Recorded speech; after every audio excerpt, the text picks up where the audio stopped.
I'm Evan White. Let's get right over to meteorologist Mike Cameron for a first check on the forecast. Mike? Hey, how are you this morning? I'm doing just fine, but it's a little chilly. It is, especially considering yesterday at this time, temperatures were in the 50s. Now we're seeing 20s and teens. We were spoiled, very spoiled this week, for at least the latter part of the week. We were. Turning now to our big story this morning, a vigil is being planned to honor the life of a teen from Sterling who was found dead yesterday after disappearing weeks ago. 18-year-old Todd Allen told his parents that he was meeting up with friends on his dirt bike the day after Christmas, but he never returned home. And now his former high school classmate has been arrested in connection to his murder. We have new details this morning in the death of a college student who died after she fell from the top of a bar in Hartford. The Angry Bull Saloon released a statement on Facebook about the death of 18-year-old Taylor Lavoie.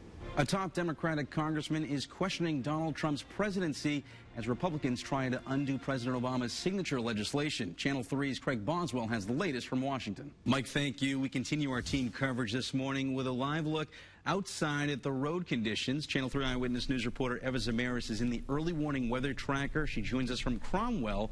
How are the roads there, Eva? Irene, tense, roughly 40 minutes for the clerk and customer who were inside the store at the time. Police say their suspect, Kevin Feliciano, escaped custody as he was being transferred toward the courthouse, and that was a couple blocks away on Lafayette Street. He ended up running through this area of the neighborhood, leaving his jumpsuit right there where you see the marker, and winding up in the bushes here in front of this house. Irene and Eric, good morning. When you blow out most of your opponents by more than 38 points per game, fans get spoiled. UConn took this one, but it was far from easy.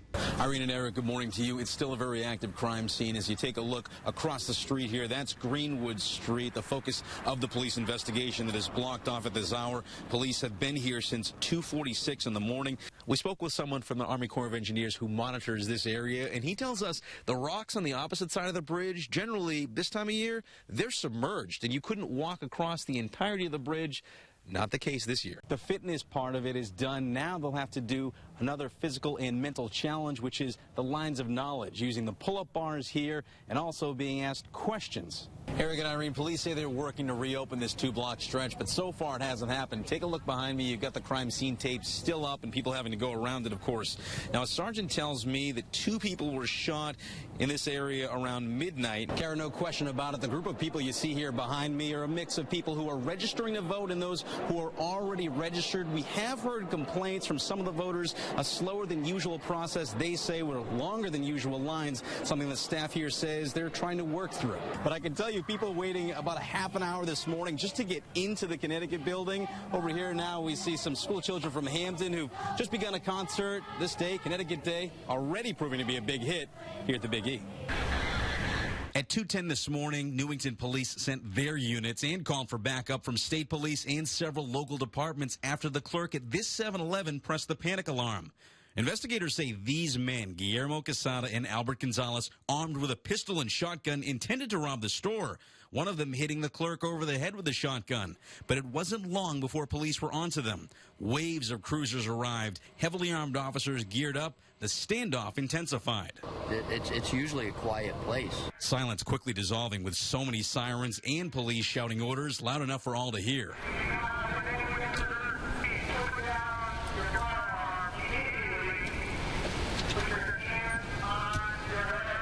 With no way out, they gave up. Waving a white flag with their hands up. Even as it all wound down, an hour later, this neighborhood was still shaken. It's kind of unsettling, for one thing. It's usually a quiet neighborhood.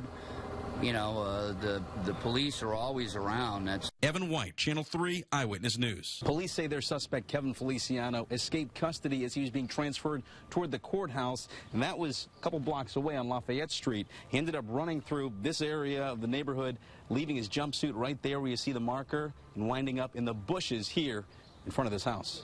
This is cell phone video I took right as police found their man. The entire ordeal playing out in front of a law office as employees looked on.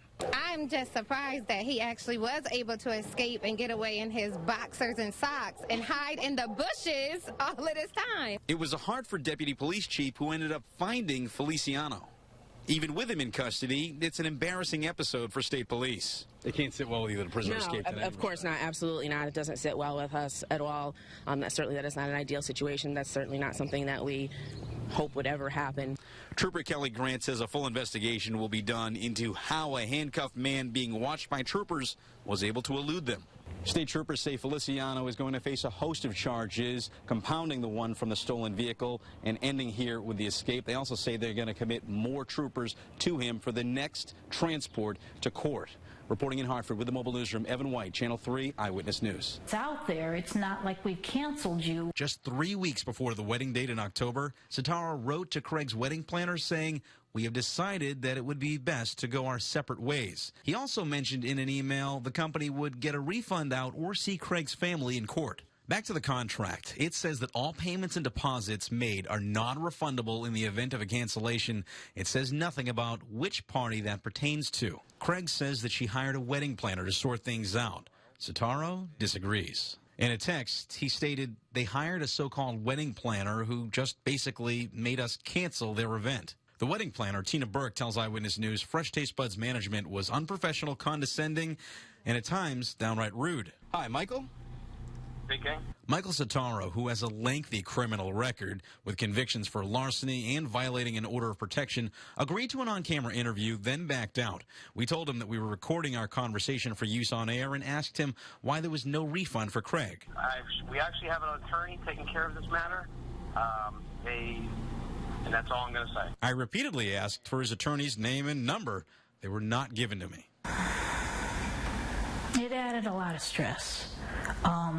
You know, that is a once-in-a-lifetime day. The wedding reception was held here at Enfield's Powder Mill Barn with the help of a new catering service that cost Alice Craig $3,800, bringing the total she spent on catering up to nearly $7,000. In the end, Alyssa and Gina shared a lovely wedding, but Craig said that she's out more than $3,000 and no payment arrangements have been made. Sataro told me that in his last conversation with the wedding planner, he was told Craig's attorney would get in touch with him. But in a September 28th email from the wedding planner to Sataro, she stated that she hadn't heard from his lawyer and writes, "Please advise them to contact me." Alice Craig plans to take this to small claims court, Even if a judgment is given, but has little faith she'll recoup her money from the business. With the I-Team, Evan White, Channel 3 Eyewitness News. Giant bugs crawling on the bathroom floor, a crusty paintbrush sitting on the sink, stacks of magazines, and someone's dirty underwear greeting you by the bed. You wouldn't book this kind of home, and neither would Christine or Michael Pasquale had the HomeAway.com photos not looked like this, or had the reviews been less glowing. This was to be our honeymoon. We got married last June, but we never took a honeymoon. The Westerly, Rhode Island home was booked by Christine for nearly $2,000 for 6 days. That sparkling setting promised in the pictures would not be found here. They arrived on May 21st. When the Pasquales pulled into the driveway, they thought this was just the garage. Turns out it's the house itself. You have to go around to the back to get inside. They say it was in horrible shape. We came down here to speak with the homeowner to get his side. He gave us a tour, and he said, "You looked concerned," and I said, "Yes, I am." And he said, "Well, you guys are early, and I need a few more hours to clean." Several hours later, it was disgusting. We weren't even comfortable sitting down anywhere. But they stayed for 9 hours, mainly because it was a popular party weekend and they felt it was safer to be off the roads. We caught up with the homeowner, Ted Faraone, recently. My name's Evan White. I'm a reporter with Channel 3 in Connecticut. He happens to live here. Faraone wouldn't speak on camera, but was adamant his home was perfectly neat when the Pasquales came here. It was clean. All I had left to do was mop the floors. We reminded him of that paintbrush in the sink. Yeah, I think there might have been a paintbrush. The morning after they arrived, Christine Pasquale told Faraone they'd never be back, then wrote emails seeking a refund. She also wrote a negative review on HomeAway's website and emailed the company. After Faraone initially offered a partial refund, he took it right back. His exact words were that we had now dropped the atomic bomb on him, and he would not be working with us, and if we wanted to take it to court, we could. Faraone points to a rental agreement that clearly states on the first day of the rental, no refund will be given for any reason. The sole exception, an act of God. Now the Pasquales are filing paperwork with a small claims court in Rhode Island to hold Faraone's feet to the fire. I want all my money back. I don't want part of it. Beyond their money, the Pasquales want consumers to be skeptical when using a website like HomeAway or even Airbnb, which Faraone says lists his home.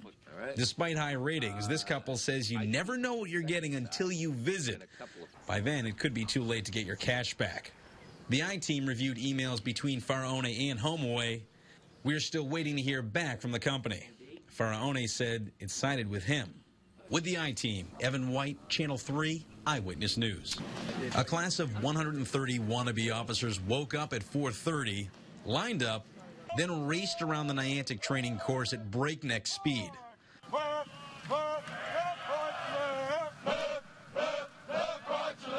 This is taking people who either just entered the Guard or people who were prior enlisted members in the Guard and giving them the test and the tools to take them to be officers, commissioned officers. 1, 2, 3, Fitness drills last 1 hour and are less a test of overall fitness, more organization and leadership as these trainees design their routine and lead their peers during it. Then a brief break to change and gear up. The fitness part of it is done. Now they'll have to do another physical and mental challenge, which is the lines of knowledge, using the pull-up bars here and also being asked questions. Conduct reconnaissance, sir. What's next? Stretching as far as she can, Fatima Aguilar of New Jersey used every bit of her 4'9" frame to reach the bar. Hey, sir. She didn't quite get to 10 reps, but finished strong with another exercise. The pull-ups with some extra weight, I did not practice doing that. This former enlisted soldier and mother of 2 says that she's compelled to keep serving her country. Same goes for Drew Sin of New Milford, who served 8 years in the Army. Even with that experience, Guard training is brutal for him, too.